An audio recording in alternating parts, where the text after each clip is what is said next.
1. لماذا نحلم؟ وهل يمكن أن يكشف الحلم مستقبلك؟ تفسير علمي وروحي لأحلامنا. ميكروفون. السلام عليكم ورحمة الله وبركاته. مرحبا بكم في أول حلقات قناة تفسير الأحلام، القناة التي ستأخذكم في رحلة بين الغيب والواقع، بين الروح والعقل. هل تساءلت يوما لماذا نحلم؟ وهل من الممكن أن تخبرنا أحلامنا بشيء عن مستقبلنا؟ في هذه الحلقة سنكشف أسرار الحلم من منظور علمي، ديني وروحي. 1. لماذا نحلم؟ العلماء يقولون أن الحلم جزء من عمل الدماغ أثناء النوم لمعالجة الذكريات والمشاعر، لكن في ثقافتنا الحلم قد يكون أكثر من ذلك بكثير.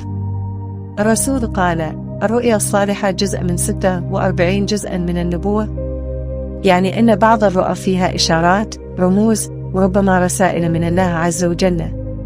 2. أنواع الأحلام. مش كل حلم له معنى. لازم نعرف الفرق بين الرؤيا وهي من الله وتكون واضحة ومريحة.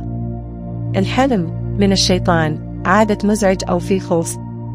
حديث النفس، مجرد تفكير أو مشاعر نراها في النوم.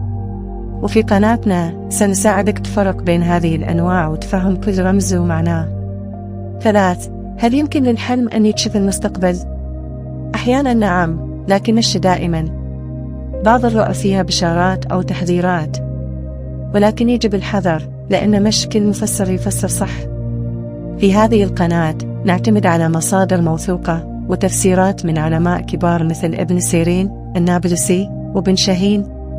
الخاتمة في الحلقات القادمة راح نفسر أحلامكم بأنفسنا. فقط اكتب حلمك في التعليقات وسنختاره ونتكلم عنه. لا تنس تشترك بالقناة، تفعل الجرس وتضغط لايك، لأن هذه القناة ليست مجرد ترفيه، إنها باب لفهم ذاتك، روحك، وربما مستقبلك. إلى اللقاء في الحلقة القادمة، واذكر دائما كل حلم له معنى، فقط عليك أن تكتشفه. دبوس، هل سبق أن حلمت بشيء وتحقق؟ شاركنا تجربتك.